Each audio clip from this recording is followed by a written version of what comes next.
Your identity has three parts to it. Beliefs, rules, and values. Let's talk about beliefs. If you believe you're not worth something, what happens? You're not worth something. You're not worth it. But it's only because you're worth it. I give you an example. I've been to events a lot of times in the past, and I didn't believe, I'm just giving you vulnerability, I'm being vulnerable. I didn't believe I was worth it enough to come up to the speaker or come up to the person that's a bigger business than me and shake hands with them, look them in the eye, and have a conversation as if we're on the same level. So guess what I did? I wouldn't go up to them. And guess what hurt me? A tremendous amount. Because how amazing would it be to build a relationship with a Patrick David or a Grant Cardone or whoever it is that you respect the most? Right? How powerful is your belief system that it stops you from what? From talking to the person you respect the most. All because your belief system here is fucked up. Customers have the same thing. We call them limiting belief factors, right? Customers believe that salespeople are evil or something. So they will not do business with you. So our job is to what? Break those limiting belief factors. But the question is this: what are our beliefs that are stopping us? What are some belief systems that you, like for example, I'm going to say something, I want you to repeat after me. Money does not grow on trees. Yeah. It does. Okay, a penny saved is a penny Earned. Okay. Who's put that belief in you? Your parents. Parents, everybody. grandparents, society. Right? You want to go to school to get a good education, to get a good? Yeah. You've been programmed. That's the belief system. Go big or Go big or Go home. go home. Bullshit. These are some belief systems that we started to impound on our kids and believe ourselves. So what happens is you go to the real world and you think that going to school will get you a good job, which will give you good security, which in reality is bullshit. Doesn't mean the jobs are bad. I love employees, but I'm just telling you, if you think you're going to be rich and you're going to be successful by having a $19 an hour job, it's not going to happen.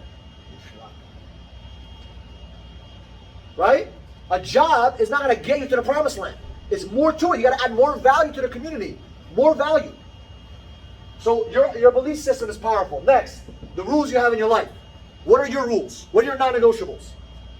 For example, I don't cheat. My religion. I don't talk to women that are, because I'm in a relationship. I don't do that. I can have a drop-dead gorgeous girl naked. It doesn't matter. How do you know that, Michael? Because I've been in those situations before where it was like, what the fuck? One of the things that I've learned, and Shaquem told me, I was like, yo, why is it that no girls talk to me in the offices that we build? Not one fucking girl. Am I that ugly? No. It's because what? There's a fucking what? Boundary. There's a fucking boundary. There's a wall. I didn't even open that conversation up. In the sales world, what? Everyone's fucking everybody. Not me. That's one of my rules. One of my other rules is integrity. Keep it in 100%. You don't have to ever question Michael Barayev's integrity. If you do, I fucked up on that rule. That's my rule. What are your rules? What are the rules that you live by in your identity? Let's write it down quickly. What are the rules that you live by? I do not do this, or I do this.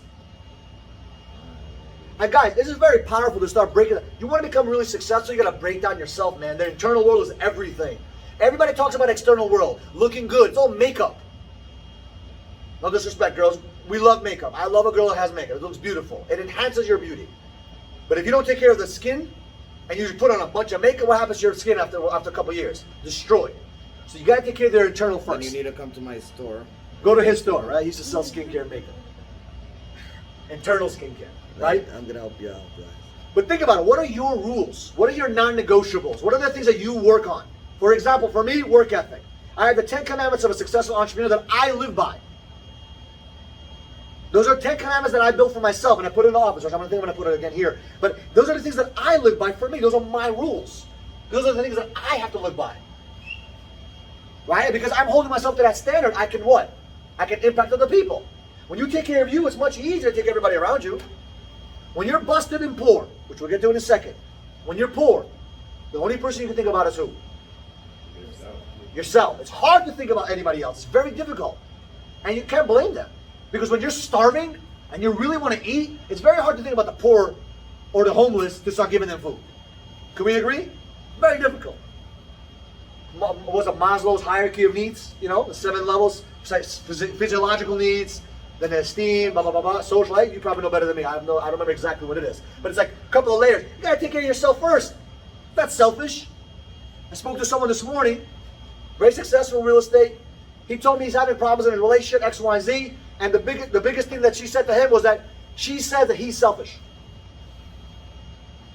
And in his situation, like, dude, eliminate that thought. That belief is bullshit. You have to be selfish right now with what you're doing in that specific area.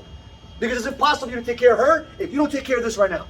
First take care of this, then you can take care of your wife, then you can take care of your kids, then you can take care of the community.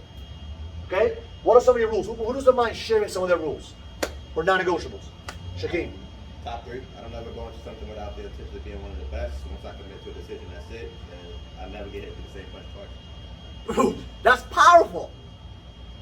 Say the third one because that hit me like a ton of bricks. I love that one. Yeah. I never get punched With the same punch twice. with the same punch twice. Means if you make a mistake, which is part of success, I made a video about that. It's about to be posted this week. You make a mistake, what happens? Learn from it.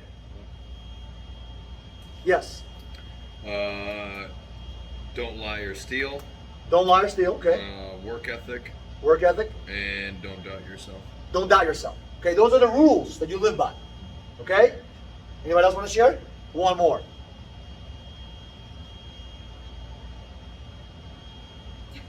Okay. It's all good. Listen, you don't have to share it. It's personal, right? You don't have to share it. Next, values. What are your value systems? Right? For example, before I got engaged with Sarah, we went through a book called 101 Questions Before You Get Engaged. Okay? I recommend it to anybody that's in a relationship. Save yourself the fucking headache of 2 years of nightmares. Go through that book. Which book? 101 Questions Before You Get Engaged. Okay? If you're Jewish, it has a little bit of Christianity in there, just eliminate that, but it's a great book. Okay? I just Awesome asked for book. 21 questions from 50 cents. 21 questions, 50 cents? Not just- I wouldn't do that much. Right? But that book goes through a bunch of questions that goes over rules, beliefs, and value systems. One of the biggest reasons why I stuck around with Sarah in the first couple of months was because she was Dominican Jewish. I swear to God, that's what I thought. God gave me a sign because I was always looking for a Dominican Jew, which is like finding a needle in a haystack of a bunch of haystacks. Okay? So for me, it was like, fuck it, I'm just going to give it a shot. But what kept me going is the value systems.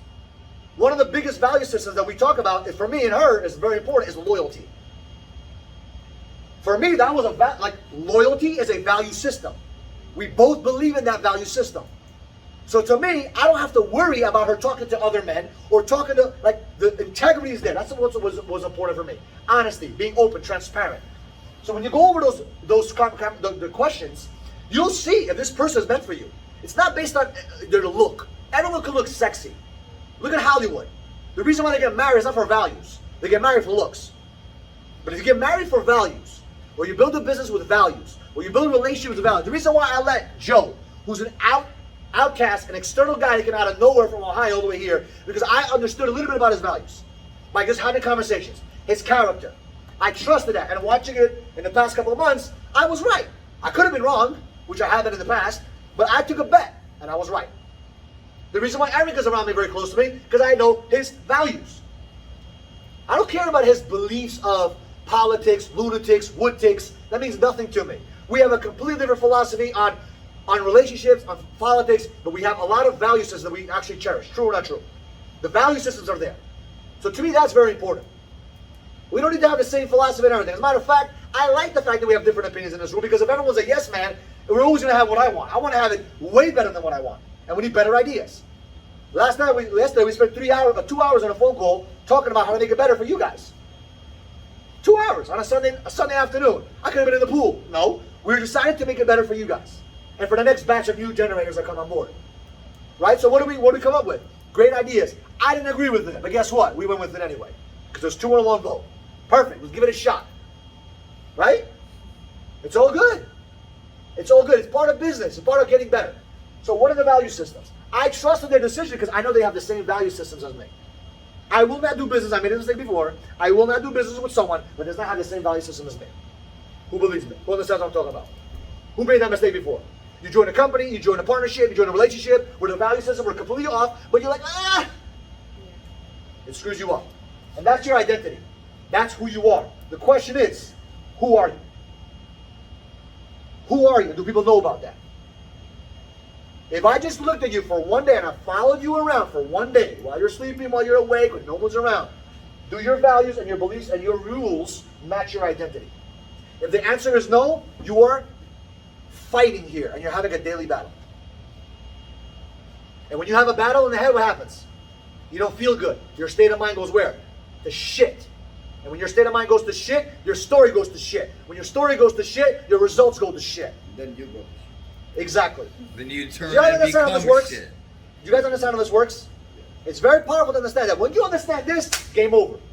See, I understood this, and I understood it, but I couldn't explain it.